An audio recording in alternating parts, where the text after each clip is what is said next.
Scheduled caste का जो population है वो बहुत ज्यादा मिलेगा आपको. You will find enough of population for scheduled caste, but in fact Punjab में तो हाईएस्ट पॉपुलेशन है शेड्यूल्ड कास्ट का परसेंटेज वाइज. ओके, लेकिन as in percentage to the total population. लेकिन and Haryana also has enough of percentage of scheduled caste population, but no scheduled tribes at all. Okay, so this is something, this ना मतलब इसे unique है ये कि schedule caste का बड़ा सारा पॉपुलेशन मिलता है लेकिन शेड्यूल ट्राइब्स का जरा भी नहीं. So there are no notified scheduled tribes in Punjab and Haryana. Okay. Which of the following states does not share its border with Haryana? Haryana के साथ कौन सा? B. Uttarakhand. Yes. Yes, absolutely correct. Uttarakhand कोई border share नहीं करता है. And ये मैंने check किया. We see Punjab, Rajasthan, Uttar Pradesh ना. Here we are. This is Haryana. Yellow दिख रहा है आपको? हरियाणा. ओके, सो पंजाब, राजस्थान, उत्तर प्रदेश डेफिनेटली करते हैं. उत्तराखंड एंड पंजाब के बीच में ना थोड़ा सा उत्तर प्रदेश आ जाता है. Okay, so Uttarakhand doesn't really share a border. And then वैसे भी ये जो उत्तराखंड एंड उत्तर प्रदेश का जो बॉर्डर है that is basically the Yamuna river. Okay, Yamuna river नजर आ रही है आपको वहां पे? It is the Yamuna river which forms a border between that. Okay, and it remains as a border for a pretty long period, है ना? काफी long period के लिए वो यहाँ तक almost यहाँ तक जहाँ तक border share करती है तब तक यमुना ही उसका border है. And then the Yamuna starts flowing through the Uttar Pradesh region. Okay, so that's the thing.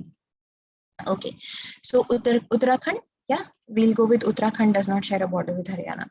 Which of the following steel plants in India were set up with Russian collaboration?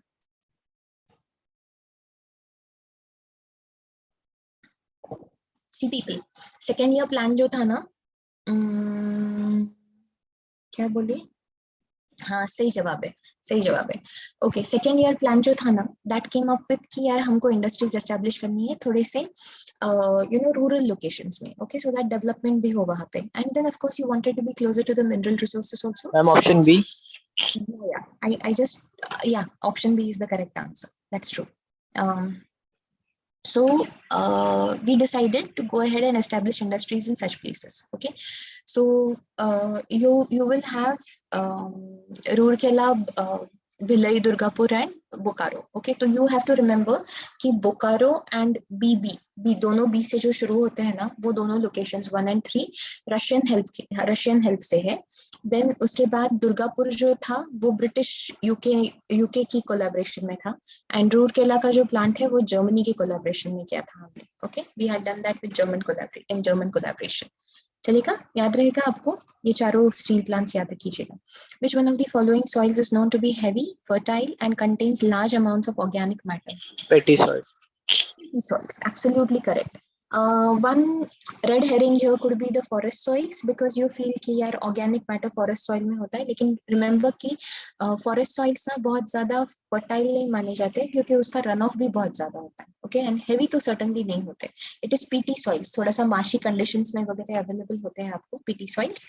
So yes, they are considered heavy. उनका water retention भी बहुत ज़्यादा होता है. So वो पानी को drain करना जरूरी होता है peaty soils में. Okay, लेकिन fertile माने जाते हैं काफी हद तक. Which one of the following?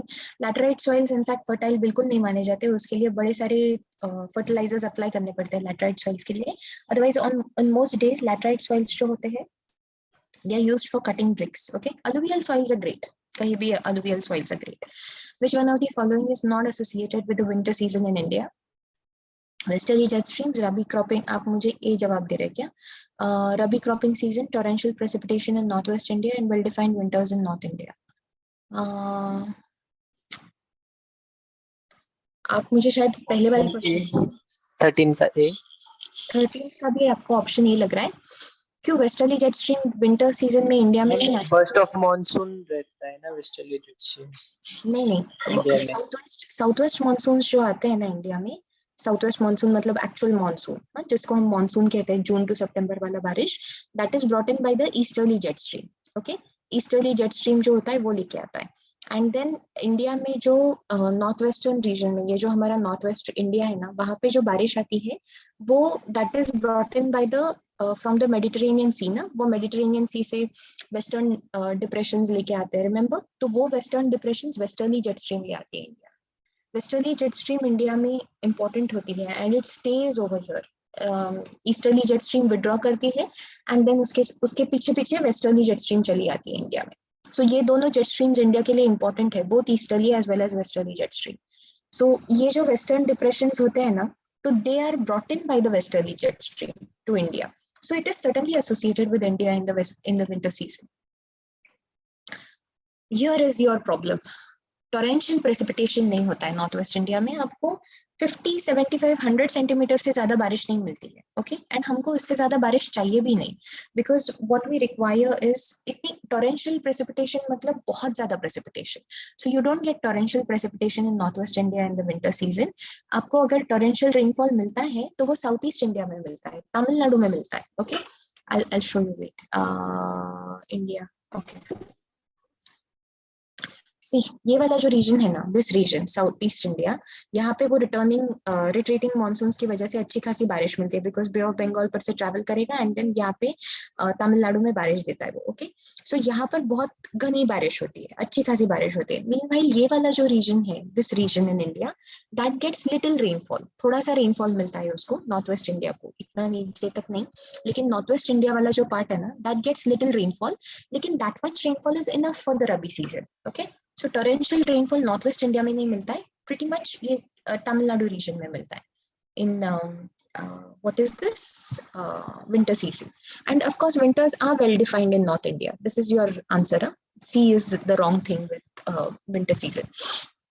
Winters हमेशा नॉर्थ इंडिया में वेल डिफाइंड होता है, साउथ इंडिया में फर्क ही नहीं पड़ता है विंटर से, because moderating effect of the sea मौजूद है, एंड रबी का सीजन है, so that also makes sense. That is also correct. Okay, which one of the following is a mismatched description of the port? Marmagao is an that is absolutely correct. Ennore is not a landlocked port. Ennore is actually a corporate port, या फिर उसको कामराजार कह सकते हैं. Landlocked port तो विशाखापट्टनम है. Okay, so we have to go with that. Paradip इसके delta में, महानदी के डेल्टा में सिचुएटेड है. मारमागांव जुआरी के एस्चुरी में लाई करता है, and Kolkata is a riverine port situated on the river Hooghly. Okay, ठीक है. Fine. Moving on. Which one of the following is a cold ocean current? East Australian current. क्या? नहीं, कोल्ड चाहिए मुझको, कोल्ड करंट चाहिए. इसमें से कोल्ड कौन सा करंट है? Ma'am option D. Option D या option B? See people, Alaska current, Norwegian current, दोनों बहुत कोल्ड रीजन्स के कोल्ड रीजन्स में रहने वाले करंट्स है, right? Like Alaska and Norway clearly cold है, लेकिन यू हैव टू रिमेंबर कि Alaskan current and Norwegian current, ये जो दोनों करंट्स है ना, तो ये दोनों थोड़े से वार्म करंट्स होते हैं. They get mixed up with the warm current that is coming their way, and उसकी वजह से ये दोनों करंट्स थोड़े से वार्म हो जाते हैं, जिसकी वजह से अलास्का का कोस्ट, नॉर्वे का coast pretty much ice free रहते हैं. Okay, even during winters. So Alaskan current and Norwegian current are both warm currents. So is east Australian current. East Australian current is the Nemo current. मैं आपको हमेशा बताती हूँ, finding नीमो वाला जो current है ना, जिसके अंदर बैठकर नीमो के डैड नीमो तक पहुंचते हैं to Sydney, this is this current, East Australian current. Okay, that is also a warm current because ये इक्वेटर से इसकी तरफ आता है, पोल्स की तरफ जाता है. It is the Benguela current which is a cold current. Absolutely correct. Benguela current जो अफ्रीका के western, if this is Africa, I'll show you world ना. अरे यार, don't do this to me today.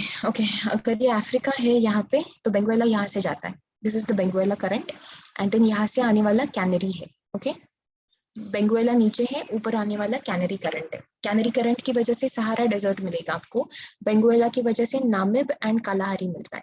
Okay, Namib and Kalahari deserts exist because of Benguela current. मतलब Benguela is a huge contributing factor, let's call it that. Not exist because of Benguela current, but Benguela is a huge contributing factor. चलो जी, which one of the following is a feature of glaciated topography? Corrie. Corrie, absolutely correct. Corrie, cirque, cwm ऐसे बुलाते हैं उसको. इसका दूसरा नाम CIRQUE है, या फिर उसको कुम बुलाते हैं, CWM, कुम. ओके, सो ऐसे नाम से भी बुलाते हैं उसको फेमसली. इट्स अ वो चेयर जैसा डिप्रेशन जैसा चीज जो मैंने आपको कल दिखाया था, that is a Carry. Okay, gosh riverine feature है, रिवर्स से होने वाला. जियो सी कोस्टल फीचर है. ओके, कोस्टल फीचर्स से मतलब सी कोस्ट पे नजर आता है, वेव्स की वजह से होता है ये. एंड बॉल्सन ये विंड डेजर्ट्स का फीचर है. डेजर्ट में जो वैली मिलती है दो माउंटेन्स के बीच में, that is called as a bolson. Okay. All right. Match the following: granite, breccia, chalk and quartzite. आपको मैच करना है विद. बाप रे, ओके, क्या बोला? ऑप्शन ऑप्शन ए क्या? Let's see. Granite is granite को क्या बोलेंगे? हाँ, okay, felsic igneous, absolutely correct. Breccia, mechanically formed sedimentary. Okay, chalk, organically formed sedimentary, and quartzite is a metamorphic rock. Okay, sandstone को अगर metamorphism हो जाए तो फिर उसका बनता है quartzite. Okay, ठीक है. तो ए ऑप्शन या करेक्ट. 1A, 2B, 2C, हाँ जी, 3D, 4A. Okay, 4B. चलिए, we'll go with option A.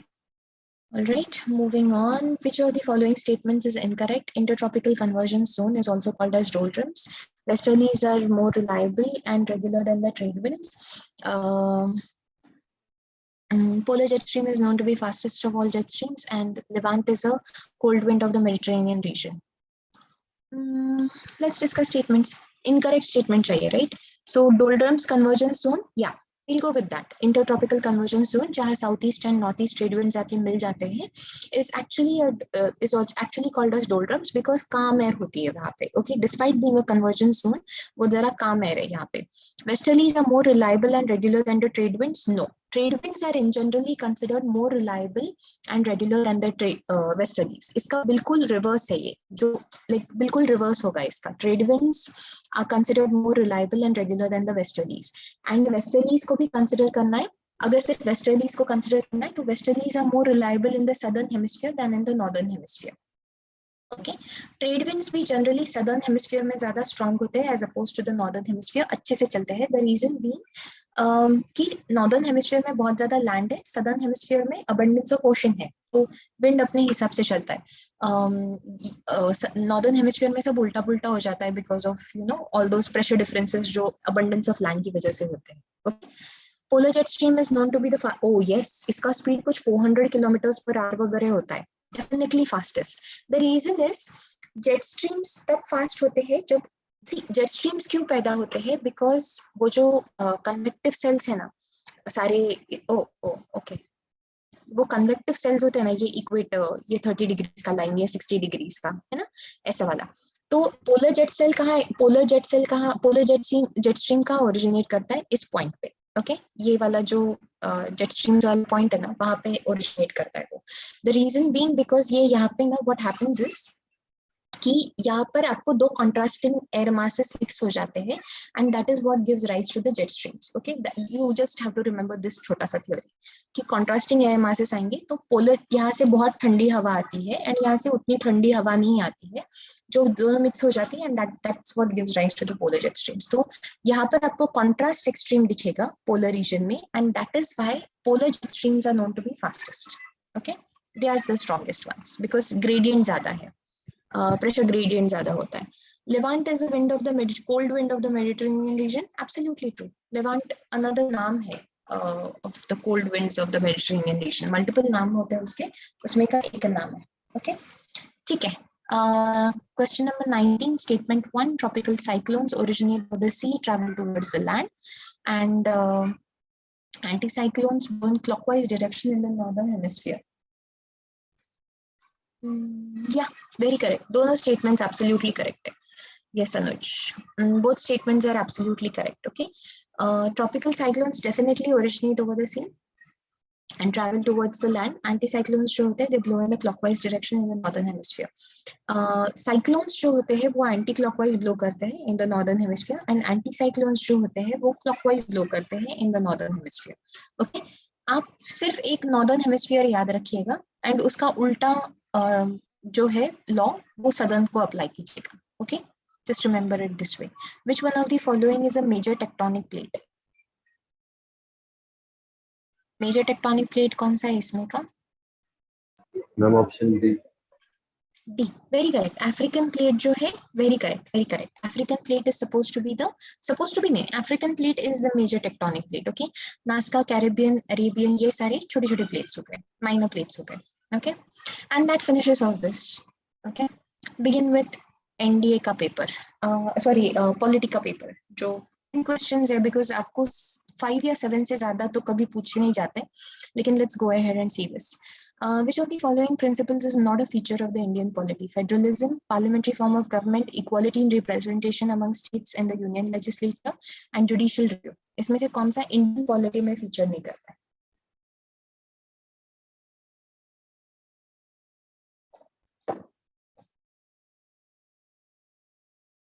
C option.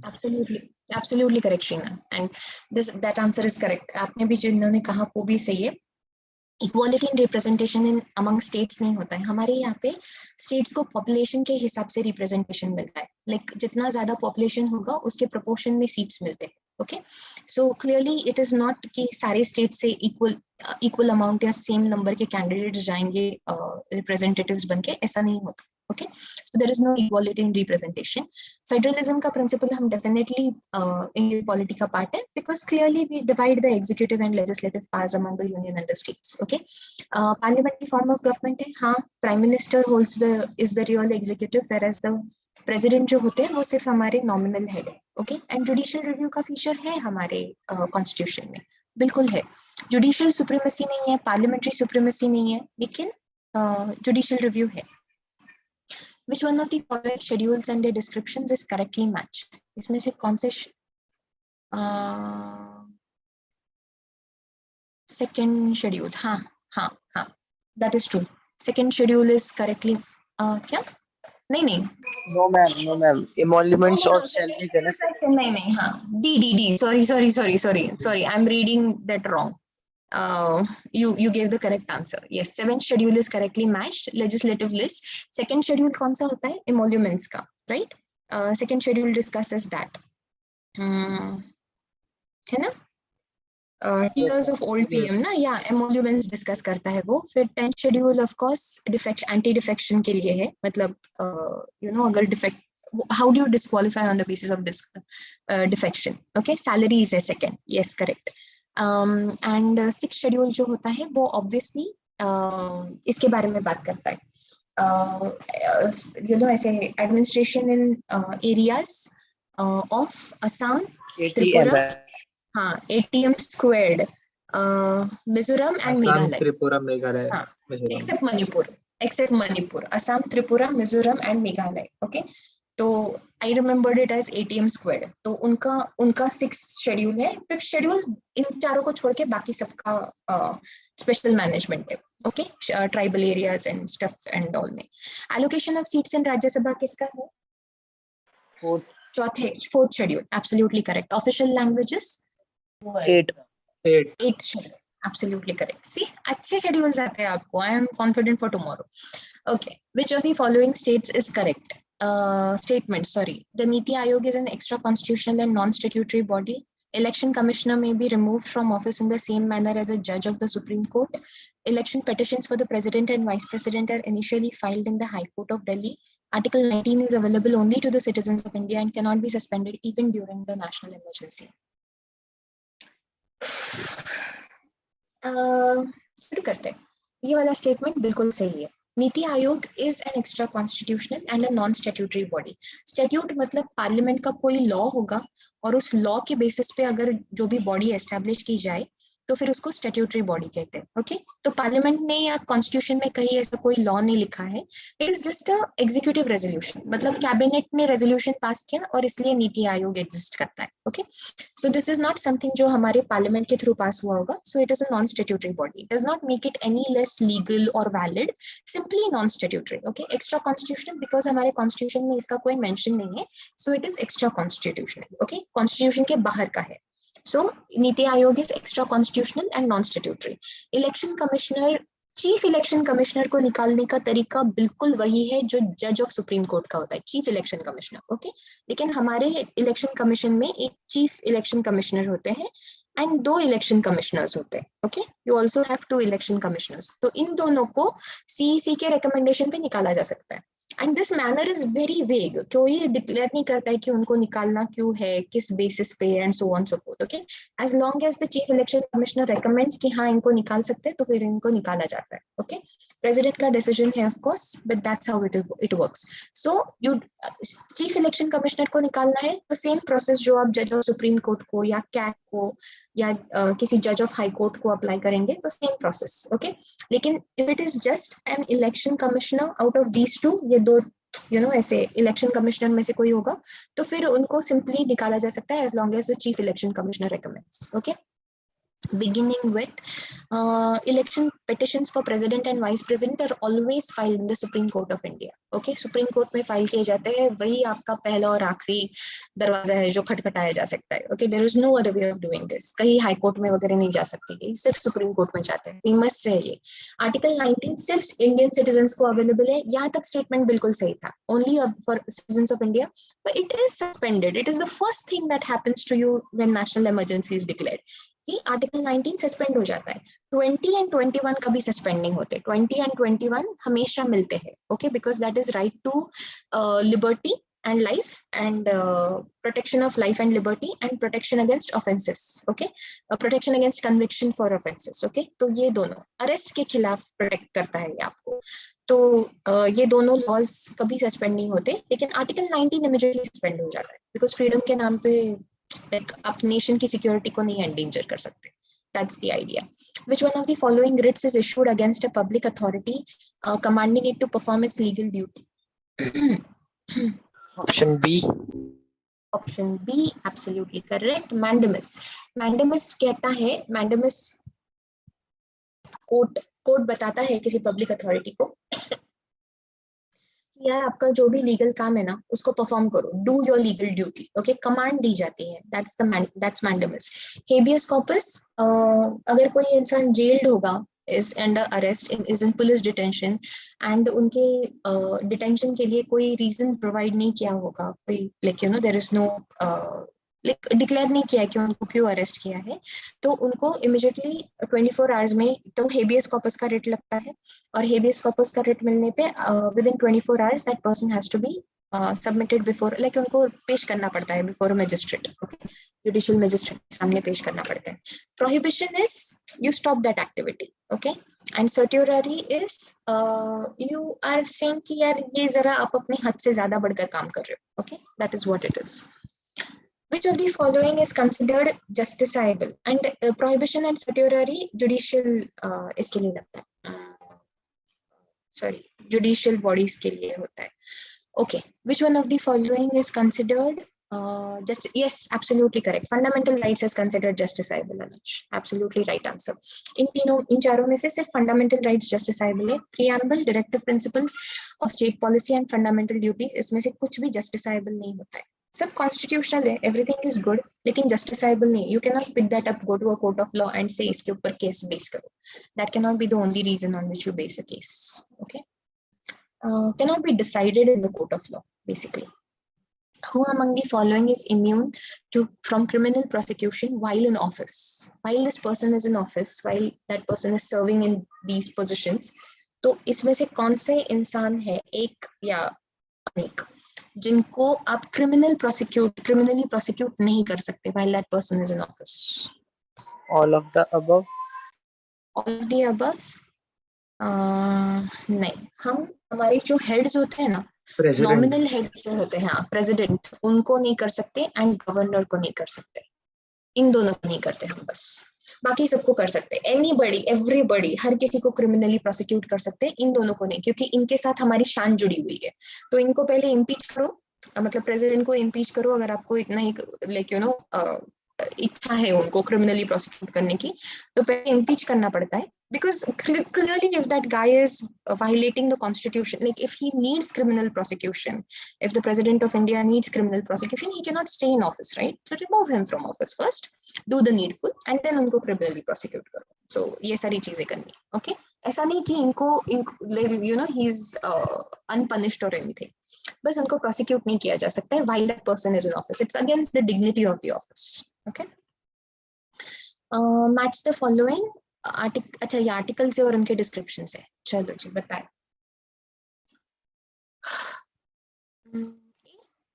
Let me see.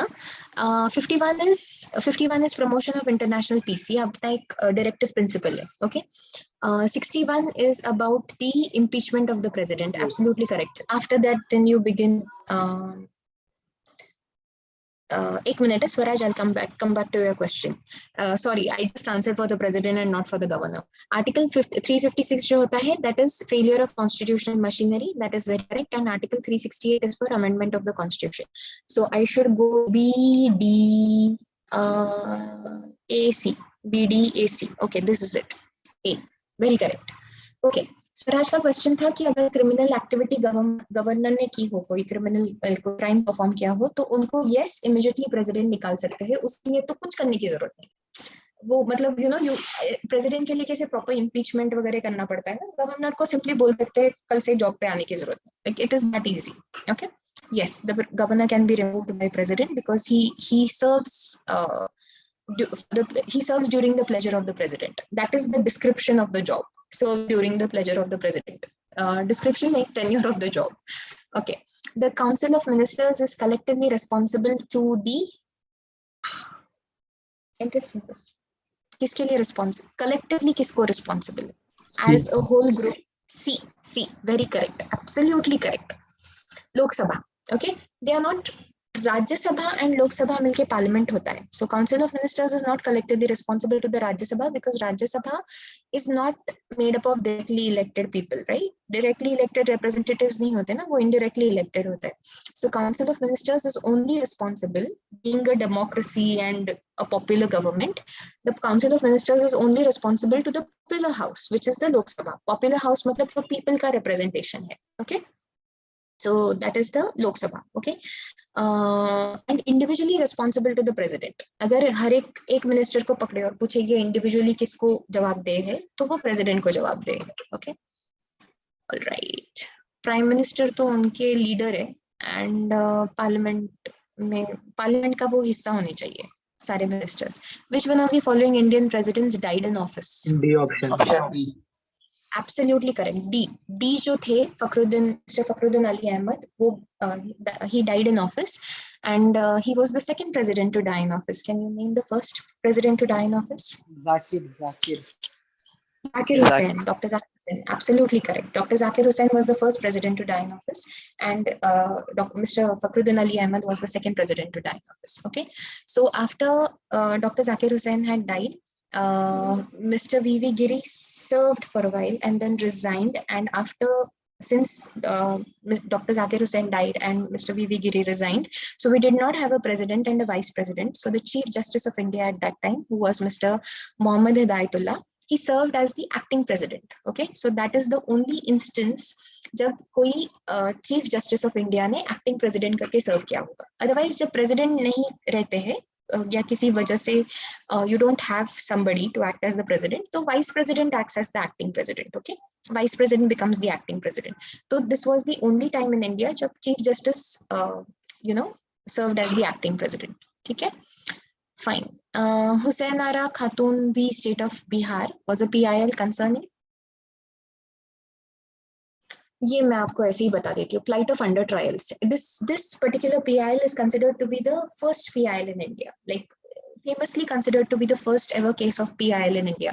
Public interest litigation की first case मानी जाती है.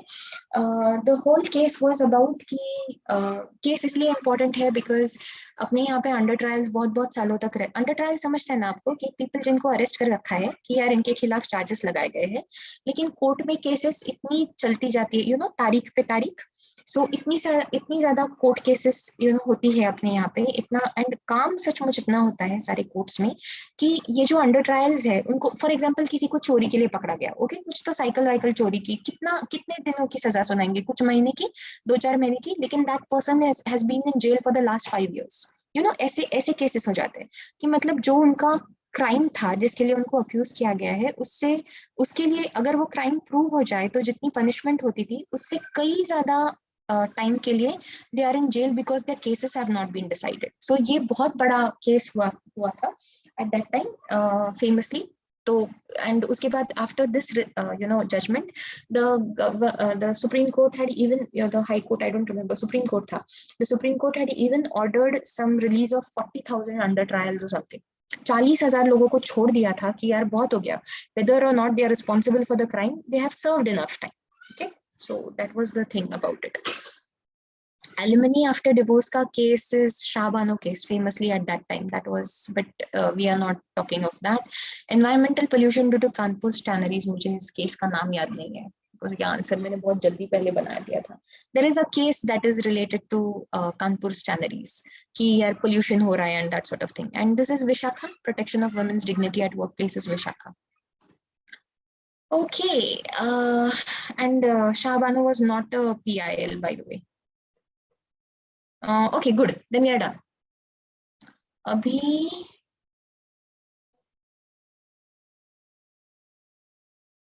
this is the one that I wanted. We still have time, ना? हमको 6:20 तक time है, तो हम polity के questions discuss कर लेते हैं. Okay, let's just discuss the questions that we had in politics. If possible, तो world geography revise करा. आपको world geography revise कराना है? हाँ जी. मैम Okay, वो ठीक है. World Yes. ओशन करंट्स और माउंटेन्स और ग्रासलैंड वगैरह एक बार बता दो ma'am please. Okay. All right, ठीक है. Ocean currents, mountain ranges, grassland और डेजर्ट्स बस. Okay, ठीक है. I suddenly feel कि मेरा नाम रिंकू नहीं अलेक्सा होना चाहिए, but ठीक है, no problem.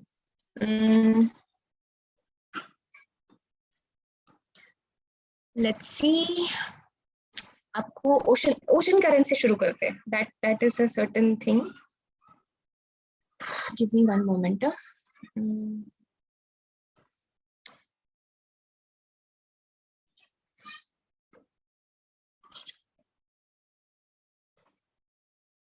आपको वर्ल्ड ज्योग्राफी भी देखना था ना,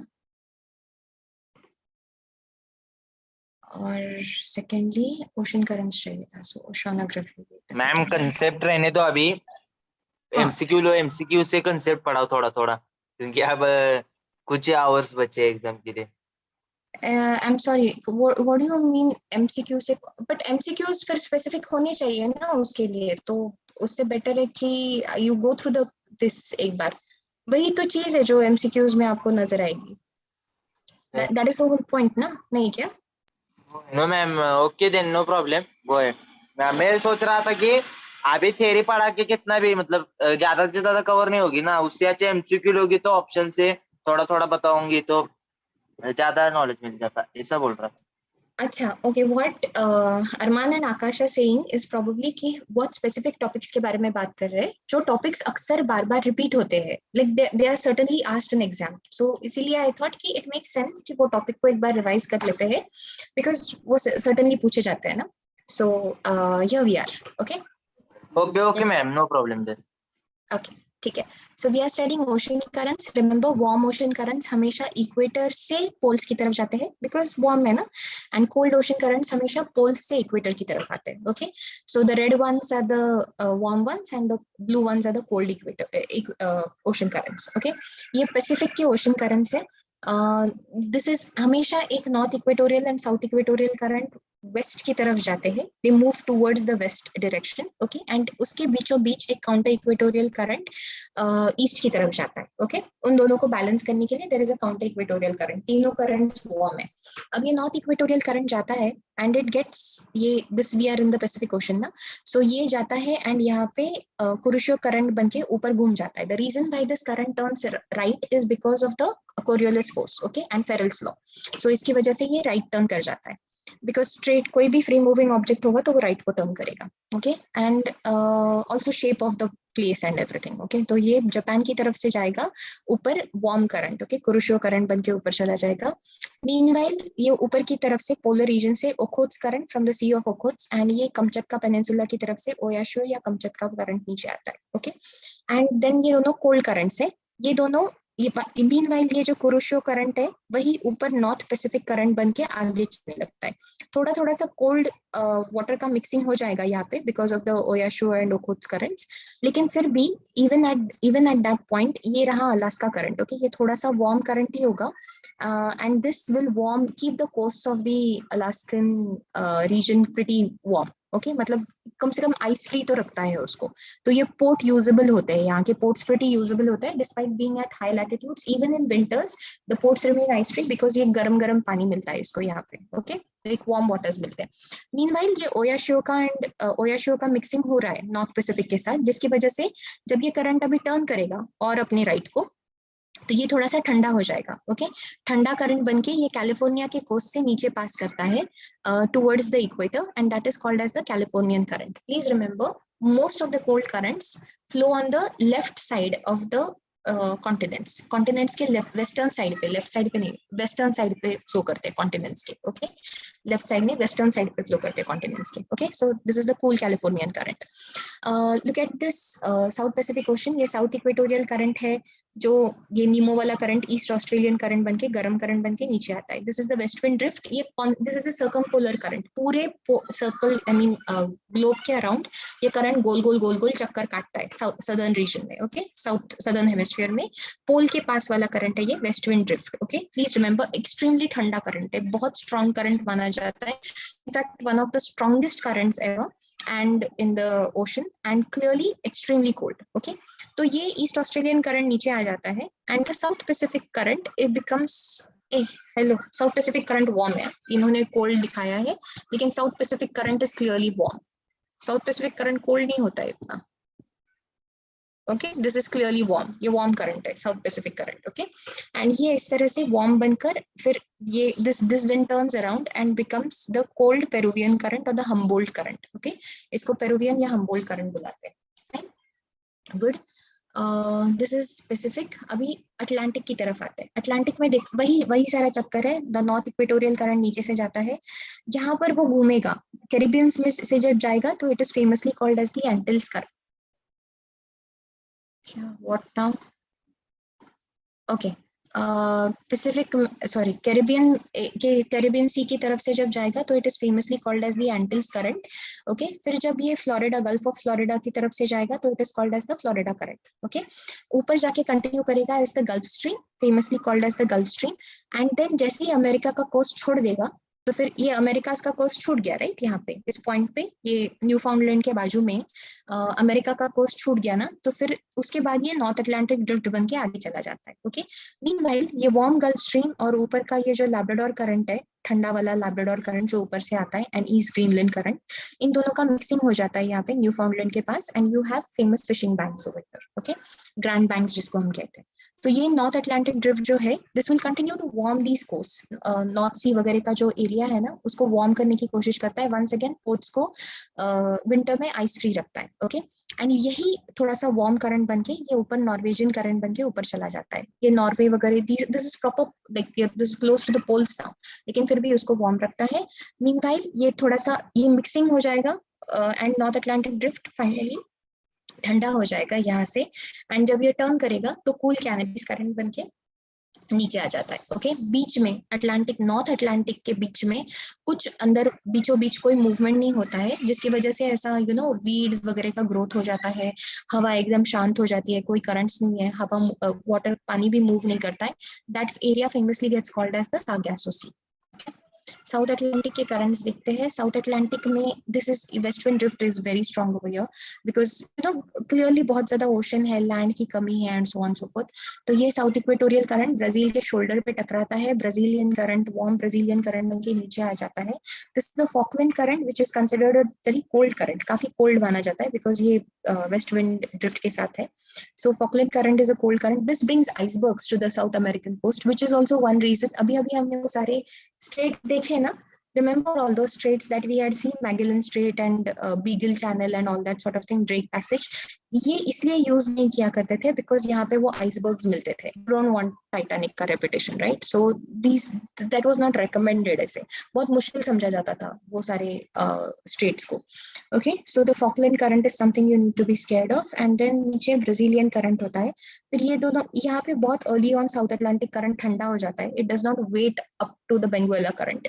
तो ये south Atlantic current is considered cold. This is the difference. Okay ये थोड़ा डिफरेंस है बिकॉज आइडियली अगर नॉर्थ अटलांटिक करंट वार्म है तो साउथ अटलांटिक करंट ने भी वार्म होना चाहिए, ये उल्टा है, साउथ अटलांटिक करंट कोल्ड है। Okay because of the west wind drift. And then ये ठंडा बेंगुएला करंट बन के ऊपर जाता है जिसकी वजह से Namib desert and Kalahari desert exist करते हैं.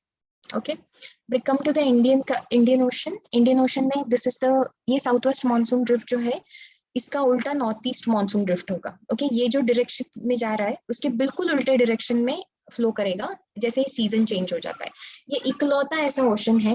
Indian ocean is called half an ocean and the only ocean जहाँ पे ocean currents seasonally direction change करते हैं. Okay, otherwise because ocean currents wind के हिसाब से चलते हैं एंड विंड अगर डायरेक्शन चेंज कर देगा तो अपने आप ओशन करंट्स भी अपना डायरेक्शन चेंज कर देते हैं. तो ये समर्स में साउथ वेस्ट मानसून ड्रिफ्ट बन के घूमता है, विंटर्स में नॉर्थ ईस्ट मानसून ड्रिफ्ट बन के घूमता है. ओके, एंड सो ये रहा ऊपर. So we have the north Indian ocean covered. South Indian ocean को देख लीजिएगा. साउथ इक्वेटोरियल करंट है. ये जब मोजाम्बिक चैनल से पास करेगा तो it is famously called as the Mozambique current. Okay, Madagascar and Africa के बीच में जो चैनल है that is called as the Mozambique channel. So Mozambique current नीचे वहां से बाहर निकल आएगा तो it is called as the Agulhas current. Alright, warm current. फिर ये ठंडा बन जाता है and becomes the west Australian current which is responsible for the desert over here. Okay, यहाँ पे वेस्टर्न ऑस्ट्रेलिया में, सेंट्रल ऑस्ट्रेलिया में काफी बड़ा डेजर्ट है, डेजर्ट रीजन. ओके, तो ये cold current passing through this region, you know, passing on the western side of the continent contributes to it. Alright, done with this. Okay, मुझे ना 1 minute के लिए आपको विंड्स बताने दीजिए बिकॉज आई डू बिलीव कि विंड्स पूछे जाते हैं. आपको और क्या चाहिए था? वर्ल्ड ज्योग्राफी करना था. वर्ल्ड ज्योग्राफी में क्या कराना था? यू सेड अरे बाबा, आई कांट आई मैम सी ये what south I. West monsoon तो ऐसे केरला से आता है ना, तो फिर इसमें ऐसे क्यों दिख रहा है? Oh, अच्छा. Okay. The thing is ना, hello. Okay. Thing is ना, what happens is कि winds जो होते हैं ना, वो अपने कौन से green में बता रही हूँ आपको. Okay. Usually ना winds जो होते हैं, it is the southeast winds. Okay. 20 to 40 में southeast winds जो होते हैं ना, वो they are attracted towards the northern hemisphere. Why? Because वहां पे लो प्रेशर जोन हो गया. ओके, तो ये विंड्स क्रॉस ओवर करते हैं इक्वेटर को क्रॉस ओवर करते हैं तो इस डायरेक्शन में जाते हैं. ओके, साउथ वेस्ट मानसून बन के हमारी तरफ आते हैं.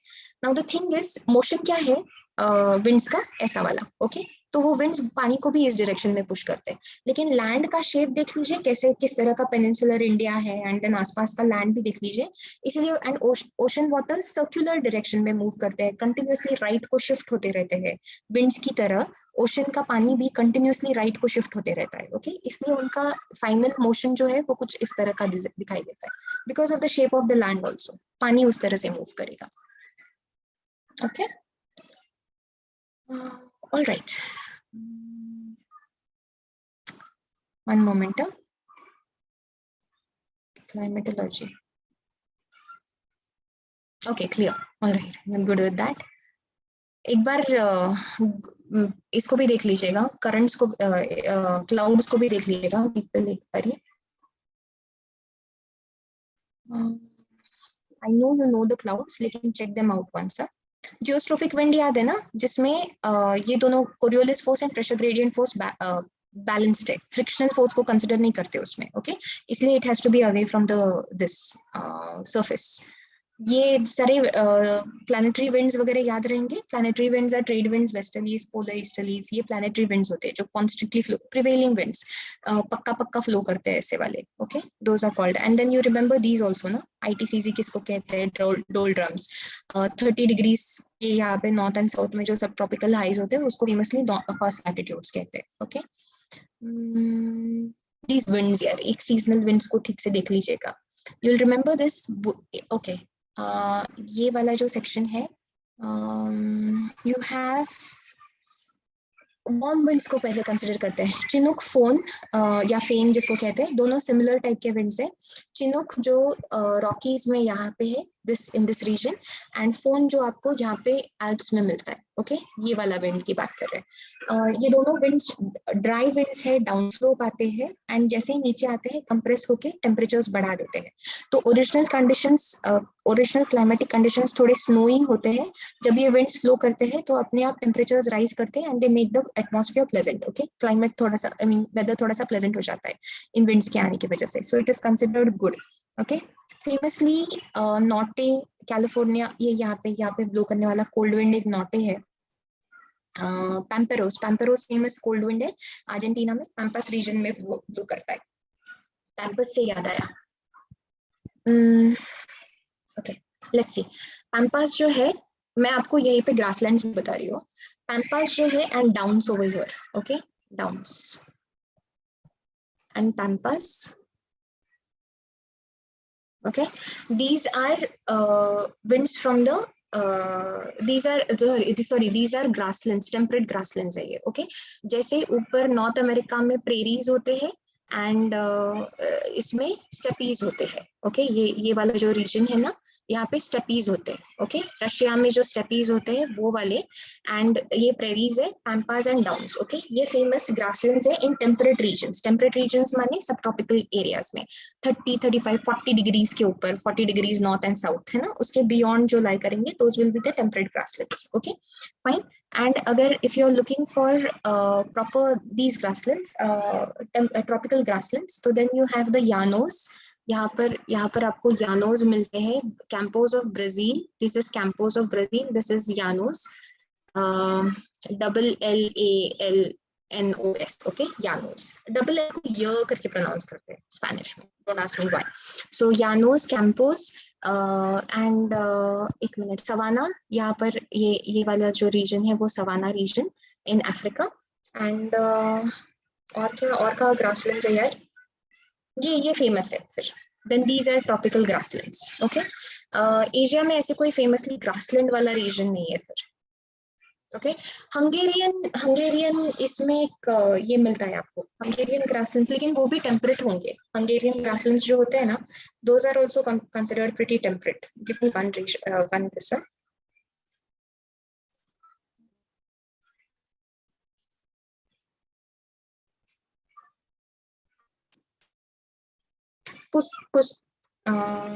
पुस्तास क्या होता है, पुस्तास एक minute, I remember the name,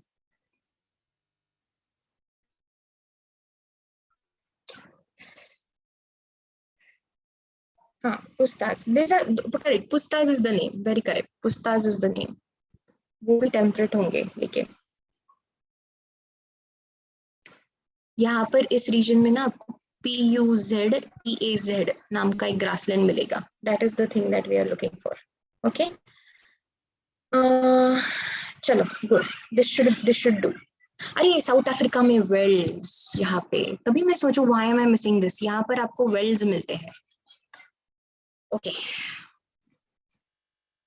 okay, ठीक है, मिल गए सारे grasslands, okay, fine, those should be your grasslands.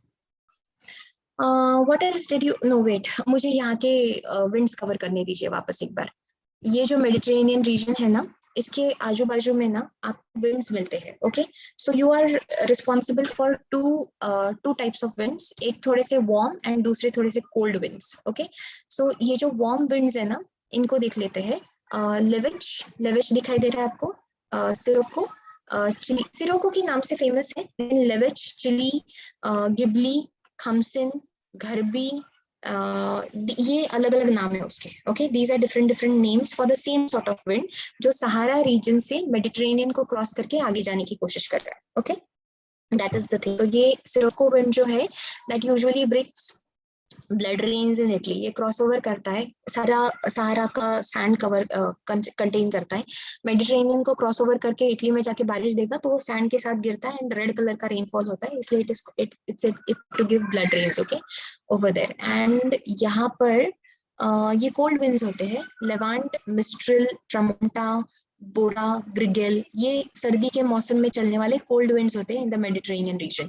सो इनका कलेक्टिव, ये पूरा कलेक्टिव जो है वो यूजुअली मिस्ट्रल उसका रिप्रेजेंटेटिव होता है, लेकिन लेवांट, ट्रमोंटा, बोरा, ग्रिगेल, ये इस तरह के विंड्स है, ओके। बोरा फेमसली एड्रियाटिक में काम करता है, दिस इज द एड्रियाटिक सी, तो उसको ये है, ये इसको एजियन सी कहते हैं, this is the Aegean Sea, okay. And ये नहीं सॉरी यहाँ पे नहीं, बाजू में एजेंसी है जो मुझे नजर दिख नहीं रहा है यहाँ पे, ओके। सो ये वाला जो रीजन है, this region, that is the agency, ये ग्रीस के बाजू वाला region, that is the agency, okay. ये मेडिटेरेनियन है एंड दिस इज इट। यहाँ पर Strait of Gibraltar, yesterday we were discussing that Strait of Gibraltar ना, तो वो यहाँ पे है, okay. It joins the Mediterranean to the Atlantic, यहाँ पे अटलांटिक है ना, तो उसको ज्वाइन करता है वो, ओके। और क्या पूछ रहे थे आप मुझको? अभी जनरली वर्ल्ड ज्योग्राफी देखना है आपको?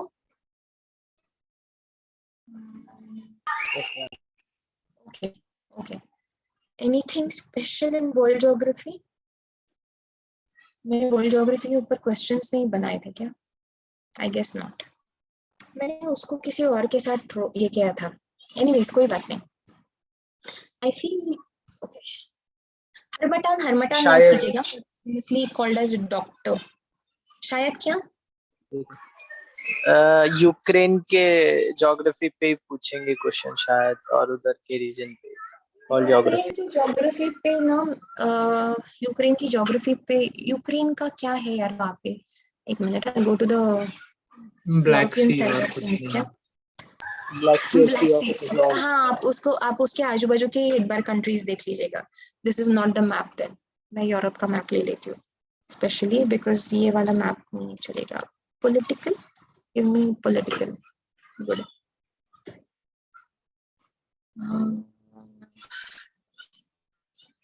which looks like a good place to start.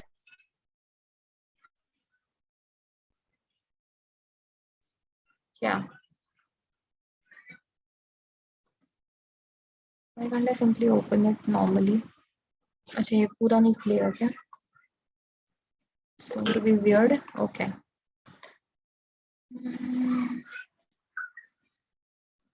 Oh, this should be good. Okay, good. We are in Europe now proper. तो यहाँ के आजू बाजू वाला एरिया देख लीजिएगा. Okay. Good that you are asked. Good that you asked me this now. अच्छा, इन्होंने they have not even decided to name this.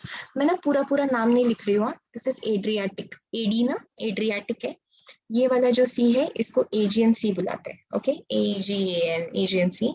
ये ब्लैक सी है, ऊपर सी ऑफ अजोव है. Okay, this is sea of Azov. And ये वाला जो sea है ना, that is called as sea of Marmara. Okay, इसको सी ऑफ मारमारा बुलाते हैं.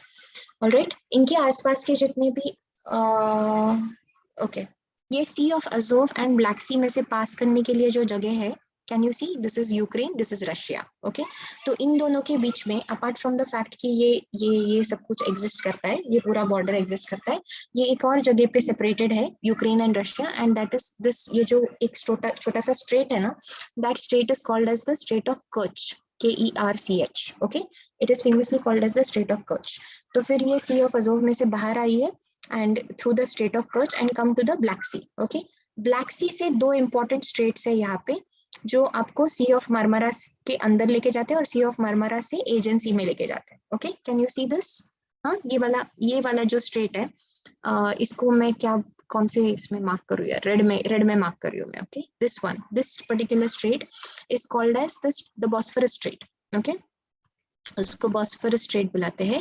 एंड फेमस स्ट्रेट है वो, इस्तांबुल से दिखता है वो. ओके, एंड मतलब Istanbul is situated on that, clearly नजर आता है आपको वो रीजन. ओके, एंड दूसरा वाला, ये वाला जो स्ट्रेट है, that is famously called the strait of Dardanelles. Dardanelles strait बुलाते हैं उसको. ओके, डार्डनल स्ट्रेट बुलाते हैं. So this is how you come out of the whole place. All right, तो ये स्ट्रेट्स याद कीजिएगा बिकॉज somehow वो आपको पूछते हैं यार कौन सा स्ट्रेट कहाँ पे. Since you are in this region, तो ब्लैक सी को सराउंडिंग जितने भी कंट्रीज है उसको भी ठीक से देख लीजिएगा. which countries will surround black sea? ये रहा रशिया, ये यूक्रेन, उसके बाजू में यूक्रेन, ये Moldova is pretty landlocked. Okay, so उसका कोई ये नहीं रहा. Romania clearly has that, and then it's Bulgaria. Ma'am, you have set up for that. Brew RGT. Brew what? Brew RGT. Oh, okay. Brew RGT, of course. Brew RGT. Okay, ठीक है, fine. That makes, you guys know how to go about that, right? Oh, by the way,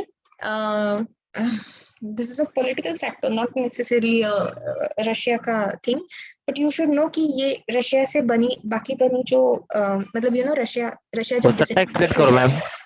क्या करूँ? सट्टा explain करो.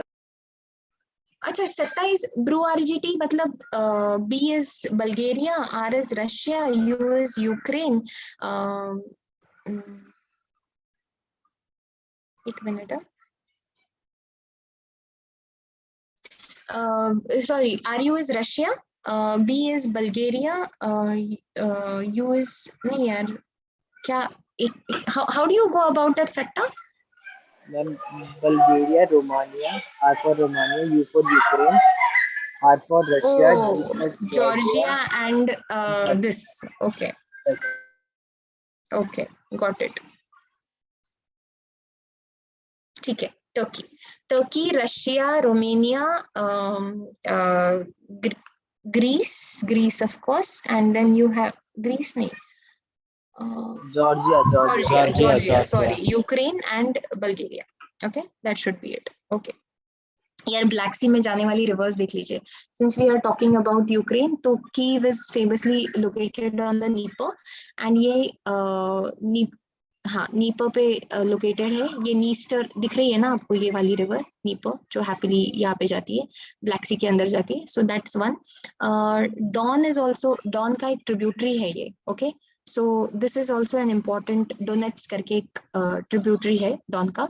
तो ये यहाँ पे इस रीजन में जाता है. And of course Don also goes inside the black sea, लेकिन डॉन नेसेसरीली इसका रिवर नहीं है, यूक्रेन का. ओके, एंड ये जो नजर आता है आपको थोड़ा सा, Danube is also important. Okay, over here ये भी एक रिवर important है. So ये of course इसमें जाता है.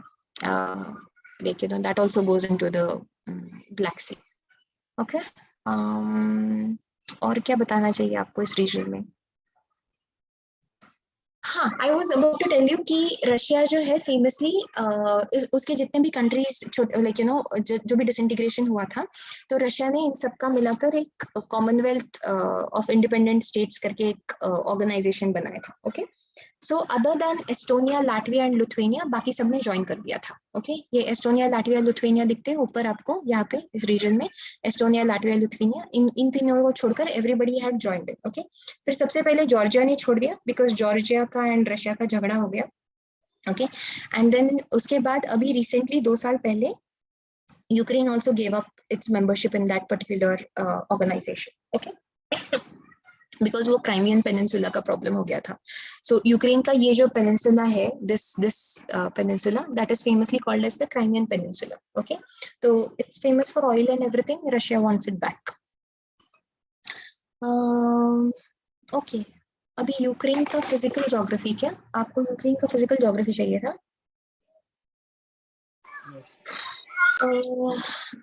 उसकी यूरोप के आसपास वाला ये देख लीजिएगा. फिर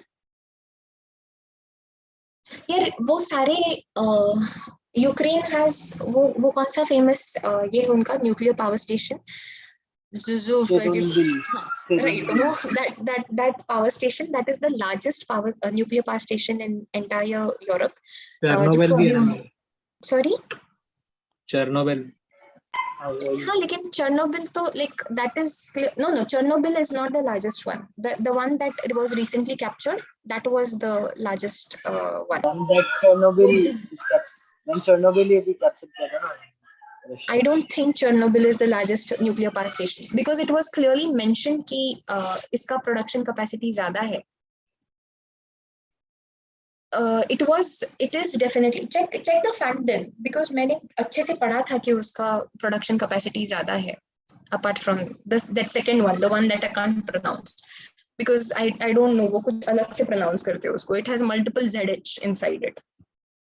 So that power station, that nuclear power station is the one that I'm talking about. Thank you. Whatever that power station is, Zaporozhye, ऐसे जैसे भी pronounce करते हैं उसको, that is the power station that I'm talking about. उसके अलावा उनके पास 3 power stations हैं, so check those out. Okay, Moscow and Kyiv में और क्या बताऊँ आपको मैं. this ये वाला रीजन देख लीजिएगा. फिर क्या और स्पेसिफिक आपको चाहिए था? Were you asking for something more? Gulf of Bothnia, and then this is the Baltic Sea, and then यहाँ से you go on to the North Sea. This is the Strait of Dover and the English Channel. यहाँ पे Strait of Dover and this is the English Channel, and then you come out. Okay. Okay, ठीक है. कुछ और पूछना था आपको?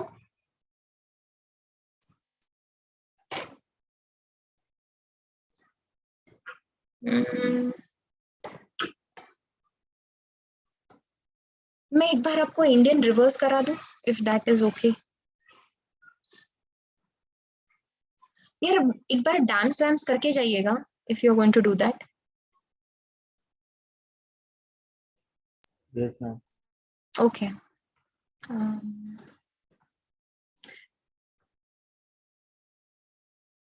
Mountains वगैरह याद है ना आपको? फिजियोग्राफिक डिविजन्स अच्छे से आते हैं ना इंडिया के, उसमें कोई प्रॉब्लम नहीं है ना?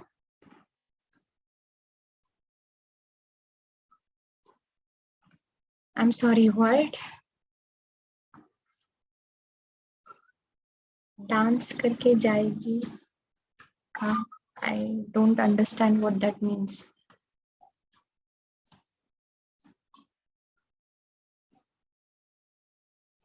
I have no idea, Akash, what that means.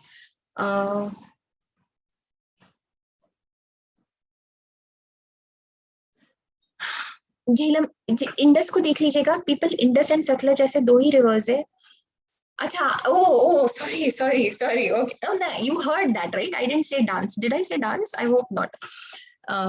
That is the farthest thing on my mind, I say.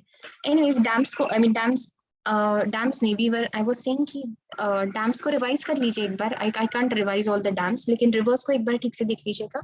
Indus and Sutlej are the only ones जो बाहर से आते हैं, इंडिया के बाहर से। ओके, बाकी जो ट्रिब्यूटरीज है फेमसली इंडस के, वो लाइक विद इन दिस, वो पंचनाद वाले, वो सारे इंडिया से निकलते हैं। सो झेलम, चेनाब, रावी, बियास, ये all of these four start from within India. Okay, only Indus and Satluj come from outside India. Okay. फिर एंड रिमेंबर बियास जाके सतलज में मिलती है, and then Sutlej goes and meets the Chenab, and then the Chenab and the Satluj together flow into the Jhelum. Okay, that's the thing. Okay, Chenab is the largest tributary of the Indus. Please remember, वो सबसे largest है, and that is it. And ये दो आपके नाम याद रखिएगा, सिंध सागर between Indus and Jhelum, and then Jhelum. हाँ, Sutlej and Indus pretty much parallel flow करते हैं ऊपर इंडिया के बाहर तक, जब तक होते हैं ना तब तक प्रीटी मच पैरेलल फ्लो करते हैं एक दूसरे को, Indus and Sutlej both over here. Okay, that's very true. Doabs आपको याद रहेंगे, गंगा की सारी ट्रिब्यूटरीज देख लीजिएगा यार, नीचे से आने वाली गंगा की जो ट्रिब्यूटरीज है ना, दे आर, एक तो ये यमुना है, ओके, नीचे से मतलब गंगा के राइट हैंड से आने वाली, ओके, राइट हैंड ट्रिब्यूटरीज कहते हैं उसको। तो Yamuna is the longest one, and Ghaghara is the largest one. Okay, so मतलब ज्यादा पानी लाती है वो। Now you have the Yamuna के tributaries are the चंबल के खुद के tributaries are Banas and Parvati, Kali Sindh वगैरह वो सारी, and ये Chambal is the largest tributary of the Yamuna also. Okay, बेटवा, सोन and Ken, Betwa, Son. Okay, so these are the tributaries. All right, and ये गंगा की जो tributaries है वो ऊपर से नहीं, I don't want this, मुझे गंगा की tributaries चाहिए। these are better. गंगा की tributaries यहाँ से शुरू करते हैं, Ramganga, then Gomti, then Ghaghara, then Gandak, then Kosi, and lastly you will have the Mahananda. Okay, एक महानंदा करके tributary है, it is considered the leftmost tributary of the, like left से आने वाली ना सबसे last tributary मानी जाती है वो। Okay, this is it. Ghaghara को ही यूपी में जाकर शरयू कहते हैं, प्लीज रिमेम्बर दैट। ओके, ये गंगा की, और अपार्ट फ्रॉम दिस ना आपको गंगा की थोड़ी सी ना ट्रिब्यूटरीज थोड़ी नीचे से जो आती है वो भी देख लीजिएगा, apart from the Yamuna. It is the Son, the Punpun and the Damodar. Damodar actually Ganga का ट्रिब्यूटरी नहीं है, वो हुगली का ट्रिब्यूटरी है जो गंगा का डिस्ट्रीब्यूटरी है, इसलिए it is considered a part of the Ganga system. Okay, लेकिन सोन एंड पुनपुन गंगा को नीचे से ज्वाइन करते हैं, प्लीज रिमेम्बर दिस। ठीक है, इसके सारे ये टेबल एक बार, आई मीन ये फिगर एक बार ठीक से देख के जाइए। Okay, this is the Brahmaputra के ट्रिब्यूटरीज देख लीजिएगा, Lohit, Dibang, and then it is the Burhi Dihing, the Dikhow, Dhansiri and Kopili. Okay, ऐसे ट्रिब्यूटरीज है, एंड ऊपर से आने वाली सुभानसिरी, मानस, संकोश एंड तिस्ता। ओके, ऐसे डिफरेंट ट्रिब्यूटरीज है यहाँ पे। So please remember the tributaries that come in, and remember कि हिमालयस जो है वो दो तरफ से, लेकिन दिस इज ऐसा एम शेप्ड में है ना हिमालयस। सो ये जो दो माउंटेन्स है जिसके बियॉन्ड हिमालय सदर्न डायरेक्शन में जाते हैं, इट इज नंगा पर्वत एंड नामचा बरवा। ओके, नंगा पर्वत एंड नामचा बरवा ऐसे दो माउंटेन्स है जिसके बियॉन्ड फिर हिमालय साउथवर्ड टर्न लेते हैं, both in the east and the west. Okay, ma'am chronological order बताओ ना, ईस्ट टू वेस्ट किसका? रिवर्स का? माउंटेन्स का। हाँ दोनों का बताओ, रिवर्स और माउंटेन। रिवर्स का क्रोनोलॉजिकल ऑर्डर अभी अभी बताया मैंने, क्रोनोलॉजिकल नहीं, I mean east to west order मैंने अभी अभी दिखाया आपको। माउंटेन्स का बताओ मैम, माउंटेन्स का बता दूं? ओके, एक मिनट है, वो देखने से बेटर होगा ना आपको, will feel it that's much better. this one, okay, this is the chronological order for, I mean this is the order for the mountains। यहाँ से शुरू करते हैं, ये दिस इज द नंगा पर्वत, ये K2 सबसे हाई है। यू हैव टू रिमेम्बर, लेकिन ये बाहर है ऑफ कोर्स। अगर इंडिया का सबसे हाईएस्ट पीक पूछा जाए तो then it is the Kanchenjunga, okay, जो हम नेपाल के साथ शेयर करते हैं। इंडिया का ऐसा हाईएस्ट पीक जो कंप्लीटली इंडिया के अंदर लाई करता है is the Nanda Devi. Okay जी, जो पूरी तरह से इंडिया के अंदर लाई करेगा is the Nanda Devi which is over here. Okay, ये नंदा देवी है। एंड देन उसके बाद ये तो बाकी ये जो नजर आ रहे हैं आपको, ये सारे इंडिया के बाहर के हैं। ओके, लाइक नेपाल वगैरह के रीजन में लाई करने वाले माउंटेन्स है। Kanchenjunga is a pretty high peak over here for us. Sorry, अच्छा, मैं वहाँ पे कांचनजंगा, ये सेपरेट है। ईस्टर्न हिमालयाज को ठीक से देख लीजिएगा एक बारी। Kanchenjunga is, we already seen, Namcha Barwa clearly India के बाहर लाई करता है। Kangtu is a disputed peak, लेकिन कांगतू हम ईस्टर्न इंडिया में हमारा हाईएस्ट पीक मानते हैं। ओके, एंड ये माउंटेन्स को याद कर लीजिएगा, Patkai Bum, then Naga hills, then Barail range and Mizo hills. These are considered a part of the Purvanchal Himalayas. Okay, eastern Himalayas का पार्ट समझा जाता है। Dafla, Miri, Abor, Mishmi hills, these are also important peaks. Okay, and very quickly look at the passes. ये passes देख लीजिएगा, सबसे important passes देखिएगा। माना नीति पूछा जाता है आपको। see, this is the माना पास, and ये वो लिपुलेख वाला पास है। सो ये पास डेफिनेटली पूछा जाता है, एंड ये उसके बीचों बीच आपको एक नीति पास दिखता है आपको। ये तीनों Mana, Niti, Lipulekh. Okay, these are very important passes. Himachal में शिपकिला नाम का पास इंपॉर्टेंट है, and Rohtang is another important pass. The Baralacha pass also which lies within Himachal. Pir Panjal पास जो जम्मू कश्मीर रीजन का पास है, and there is one Lanak La is another important pass in this region. Banihal तो I think you will remember, Khardung La भी इस reason का एक important पास है। Okay, यहाँ पर you got to remember the Likhapani pass. Ma'am अभी जोजिला पास फर्स्ट टाइम वो दिसंबर में खोला गया था ना, विंटर्स में फर्स्ट टाइम खोला गया था जोजिला पास। ओह या, हमने जोजिला पास भी, that's, thank you for reminding me. Zoji La pass हमने फर्स्ट टाइम विंटर्स में खोला था। Normally it is difficult to do that. We are really doing as much as we can to challenge everyone else, ना? Nathu La and Jelep La famously Sikkim region के पास है। ये दोनों जोजिला लद्दाख में ही है ना मैम? या it is, no, Zojila is Kashmir Himalayas का पार्ट है वो। it will lead you to the, मतलब वो कश्मीर हिमालयाज की तरफ, लद्दाख के side it will lead you to the Kashmir side of it. देखिए ना कहाँ से कहाँ लेके जा रहा है वो, इस तरफ पास करेगा ना वो, तो ऐसा वाला पास है वो, दैट्स द पास ना। तो that is what we were talking about. Anyways, second वाला जो पार्ट है जो मैं आपको बताना चाहती थी, इट इज द दिफू पास। ये वाला दिफू पास ईस्टर्न हिमालयाज में, एंड बोमडिला। ओके, अरुणाचल प्रदेश में जो बोमडिला पास है, दैट इज इम्पोर्टेंट। सॉरी, क्या कह रहे हैं आप? Zojila is Ladakh. Why are people thinking Zojila is Ladakh?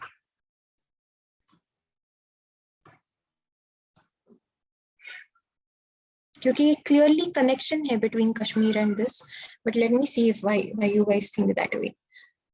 कुछ और बताना चाहिए? रिमेम्बर कौन सा पास किस रीजन का है? लाइक मैंने बहुत क्विकली दिखा दिया आपको, लेकिन प्लीज रिमेम्बर ये कौन से रीजन का पास है। ओके, देखा, श्रीनगर को कनेक्ट करता है विद कारगिल, एंड ये श्रीनगर से कनेक्शन है। आई रिमेम्बर इसका कश्मीर का कनेक्शन है जोजिला का। लाइक पर्सनली सीन इट ऐसे कि यहाँ से यहाँ जाना है करके। सो It will lead you to Ladakh, Leh Ladakh region, but it is clearly between Srinagar and that region. यहाँ का connection है वो. Okay. Okay, ma'am. Okay. I'm not trying to prove myself right. I'm just trying to see कि आपको सिर्फ ऐसा ना याद रहे कि. Yes, ma'am. No problem. Okay. हम ना ये डिफो पास एंड लिखापनी को फेमसली ना हम ट्रेडिंग के लिए यूज करते हैं एंड डिफो पास मैकमन लाइन पे लाई करता है so that is another that's a famous thing about it. Okay plains तो याद रहेंगे आपको famously.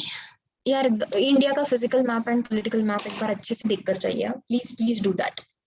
Okay people, I am well past my time. Let me see if Bhaiya wants me to take today's 9:40 lecture. I'll still be there. I'll still be there in the 9:40 lecture if you want to discuss anything. If not, I'll simply discuss general topics. Okay? Okay? You guys take care and do well tomorrow. Please, I'll pray for you, but please do well. Okay? All the very best for your exams, people. Bye. Just in case we don't meet again before tomorrow. Okay? Bye.